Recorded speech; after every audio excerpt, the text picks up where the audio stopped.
बिहार चुनाव का बिगुल बज चुका है। एनडीए और इंडिया गठबंधन या महागठबंधन अपनी अपनी चुनावी रणनीति की नोक पलक दुरुस्त करने में जुट गए हैं। प्रधानमंत्री तो पिछले एक साल से बिहार के चुनावी अखाड़े में उतरे हुए हैं। अब बीजेपी के बड़े बड़े नेता बिहार का दौरा कर रहे हैं, घोषणाएं हो रही हैं, अखबारों में जनता के पैसों से बड़े बड़े इश्तेहार निकाले जा रहे हैं, कार्यकर्ता सम्मेलन हो रहे हैं। वोटर अधिकार यात्रा के दौरान इंडिया गठबंधन अपनी एकजुटता के साथ साथ अपनी ताकत दिखा चुकी है। घटक दलों के साथ सीटों के बंटवारे पर दोनों तरफ से मोल तोल और दबाव बनाने की कवायद जारी है। तेजस्वी अपनी अलग बिहार अधिकार यात्रा निकाल चुके हैं और सहयोगियों के साथ साथ विरोधियों को अपना दमखम दिखाकर मुख्यमंत्री की कुर्सी पर अपना दावा मजबूत कर चुके हैं। सांप्रदायिकता को भी कपड़ों से पहचान कर मैदान में उतार लिया गया है और बात घुसपैठियों से होते हुए नमक हराम तक पहुंच चुकी है। उधर असदुद्दीन ओवैसी चुनावी घोड़े पर सवार होकर हैदराबाद से बिहार के रण में पहुंच चुके हैं और अपने किले सीमांचल से ताल ठोक चुके हैं। नमस्कार दोस्तों, आपका स्वागत है हमारे चैनल पर। आजकल एनडीए में बीजेपी नेताओं के अलावा चिराग पासवान और जीतन राम मांझी ज्यादा बोल रहे हैं, नीतीश कुमार कम बोल रहे हैं। अगर बोल भी रहे हैं तो न्यूज चैनलों और अखबारों के अलावा उनको कोई सुन नहीं रहा है, क्योंकि उनकी बातों का कोई जवाब नहीं दिया जा रहा है। प्रशांत किशोर से लेकर तेजस्वी यादव तक कह चुके हैं कि नीतीश अगली बार सीएम नहीं बन पाएंगे। शायद इसीलिए बीजेपी को लग रहा है कि मुख्यमंत्री की कुर्सी अब उसकी जेब में है। बिहार में कुर्सी के दावेदार चुनाव रणनीतिकार प्रशांत किशोर भी हैं।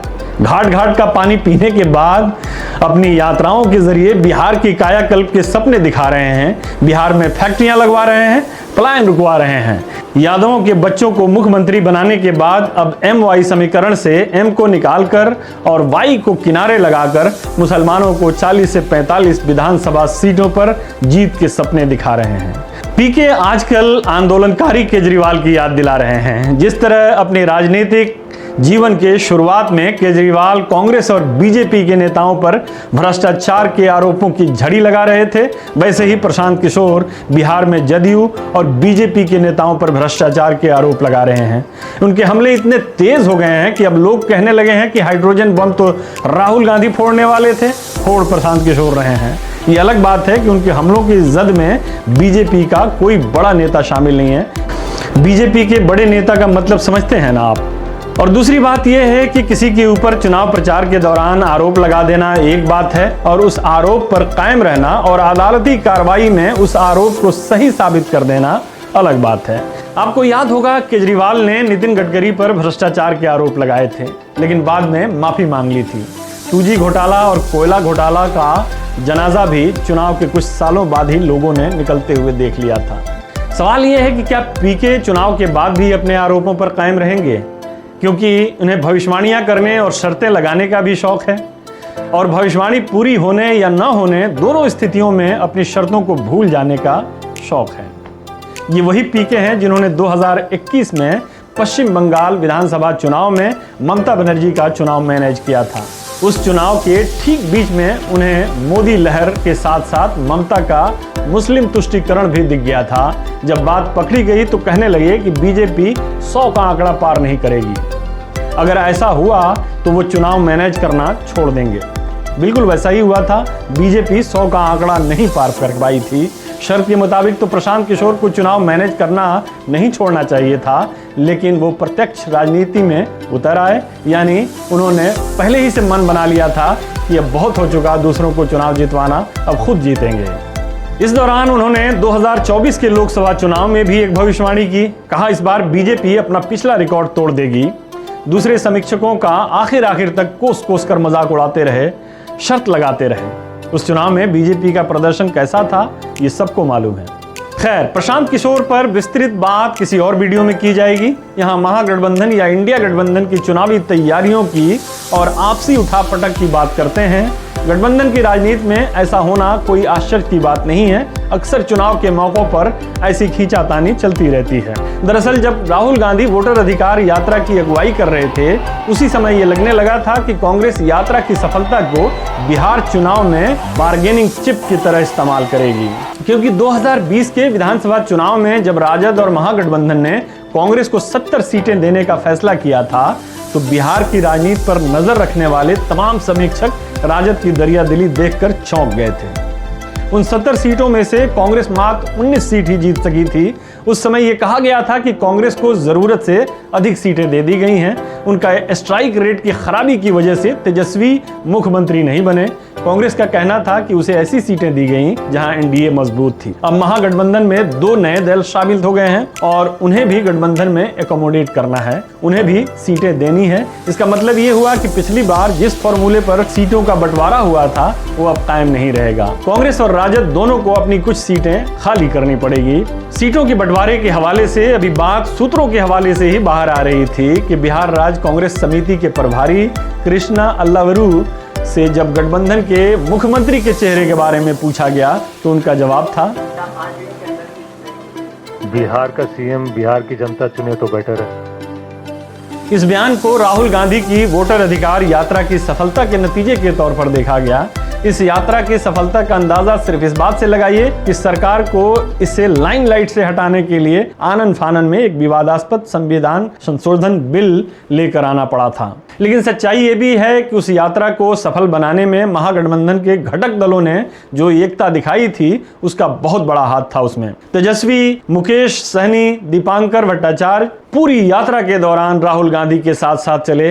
राहुल गांधी के साथ तेजस्वी बाइक पर सवारी करते नजर आए। यात्रा के शुरुआत में बीमारी के बावजूद लालू यादव भी मंच पर आए।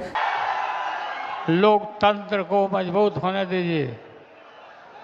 लागल लागल झुलनिया में धाका, लागल लागल झुलनिया में धाका, बल्लम कलकत्ता चला। जैसे जैसे यात्रा आगे बढ़ती गई, एनडीए के नेता कहने लगे कि तेजस्वी यादव राहुल के पिछलग्गू बन गए हैं। यात्रा की समाप्ति तक शायद राजद को भी इस बात का एहसास होने लगा था कि सारी महफिल तो राहुल गांधी लूट ले गए। कहीं कांग्रेस इस यात्रा को सचमुच बार्गेनिंग चिप की तरह इस्तेमाल न करने लगे, और शायद यही वजह थी कि पटना में यात्रा की समाप्ति पर राजद ने भीड़ जमा करने की कोई उत्साहित कोशिश नहीं की। ये राजद और कांग्रेस के रिश्तों में आए तनाव की वजह से पैदा हुई हल्की सी दरार थी, जिसे 11 सितंबर के अपने प्रेस कॉन्फ्रेंस में कृष्णा अल्लावरू ने थोड़ा और चौड़ा कर दिया। ये दरार एक खाई बनती उस समय दिखाई दी जब तेजस्वी यादव मुजफ्फरपुर के कांटी में आयोजित एक सभा में ये घोषणा करते हुए नजर आए। 243 सीट तक तेजस्वी चुनाव लड़ेगा। अब इसके कुछ भी मतलब निकाले जा सकते हैं, यानी बिहार की कुल 243 सीटों पर तेजस्वी चुनाव लड़ेगा, यानी राजद एकला चलो की नीति अपनाएगी। या दूसरा मतलब ये हो सकता है कि गठबंधन के सीएम फेस होने की वजह से तेजस्वी कुल 243 सीटों पर चुनाव लड़ेंगे। यहाँ स्थिति उस समय और स्पष्ट हो गई जब ये खबर आई कि औरंगाबाद के कुटुंबा असेंबली कंस्टिट्यूएंसी में बिहार कांग्रेस के चीफ राजेश राम ने महागठबंधन के कार्यकर्ताओं की एक बैठक बुलाई, लेकिन आरजेडी के पूर्व विधायक सुरेश पासवान के साथ साथ जिला के सभी राजद पदाधिकारियों ने इस मीटिंग का बाइकआउट कर दिया और अपनी अलग मीटिंग बुला ली। फिर तेजस्वी यादव अकेले बिहार अधिकार यात्रा पर निकल गए। कहने को तो कहा गया कि यात्रा वोटर अधिकार यात्रा में मिले मोमेंटम को बनाए रखने के लिए निकाली गई है और इसमें उन इलाकों को कवर किया जा रहा है जहां से वोटर अधिकार यात्रा नहीं निकली थी। और ये कि इसमें सिर्फ एसआईआर की बात नहीं की गई, बल्कि इसमें तमाम दूसरे मुद्दे उठाए गए जो बिहार के आम आवाम के मुद्दे थे। अधिकार यात्रा में तेजस्वी ने अपना दमखम कांग्रेस के साथ साथ एनडीए और प्रशांत किशोर को भी दिखा दिया। कांग्रेस की ओर से भी सख्त रुख अपनाने की कोशिश की गई और हर घर अधिकार यात्रा निकालने की तैयारी शुरू हो गई। ताज़ा खबरों के मुताबिक कांग्रेस 76 और मुकेश सहनी 60 सीटों पर अपना दावा ठोक रहे हैं। उधर सीपीआई-एमएल के दीपांकर भट्टाचार्य ने कांग्रेस की इस मांग पर उसे आड़े हाथों लेते हुए खरी खोटी सुना दी है और साथ में पिछले चुनाव में 19 सीटों के मुकाबले में इस बार 40 सीटों पर अपनी दावेदारी पेश कर दी है। अब सवाल ये उठता है कि क्या तेजस्वी इस चुनाव में अकेले जा सकते हैं या कांग्रेस राजद का साथ महज कुछ सीटों के लिए छोड़ सकती है। इसमें कोई शक नहीं कि पीएम मोदी और सीएम नीतीश कुमार की तमाम लोकप्रियता के बावजूद आज की तारीख में बिहार के अंदर राजद अगर बीजेपी से बड़ी नहीं तो उसके बराबर या उसके कद की पार्टी जरूर है। इस बात को प्रशांत किशोर भी मानते हैं। फिलहाल प्रशांत किशोर नीतीश कुमार से तीसरा स्थान छीनने का प्रयास कर रहे हैं। इस प्रयास में वो तीसरे स्थान पर पहुंचते हैं या माले के बाद 5वें स्थान पर या प्रभावहीन रहते हैं, ये तो चुनाव के बाद ही तय होगा। कांग्रेस ने भी हालिया दिनों में सीमांचल के मुसलमानों और दलितों के एक बड़े तबके को अपने पाले में करने की कोशिश की है, लेकिन इसके बावजूद राहुल गांधी की वोटर अधिकार यात्रा को सफल बनाने में राजद के समर्थकों की बहुत बड़ी भूमिका थी। राजद ने 2015 विधानसभा चुनाव में कांग्रेस को 40 सीटें दी थीं। उस समय तो बिहार में कांग्रेस का महज नाम ही बाकी रह गया था।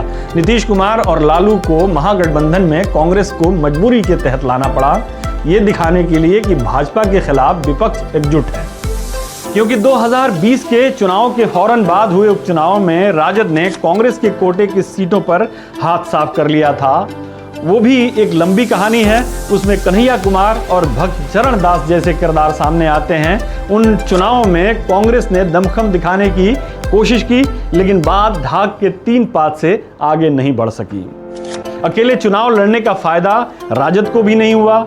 उन चुनावों में कांग्रेस ने भी और राजद ने भी अपना अपना सबक सीख लिया। उन्हें मालूम हो गया कि चुनावी राजनीति सिर्फ संख्या दिखाने से नहीं चलती, कुछ हवा भी बनानी पड़ती है, और हवा बनाने के लिए राजद को कांग्रेस की जरूरत है और अपना अस्तित्व बनाए रखने के लिए कांग्रेस को राजद की जरूरत है। लेकिन इन तमाम जाहिरी उठापटक और अटकलबाजियों के बावजूद ये तय है कि महागठबंधन नहीं टूटेगा।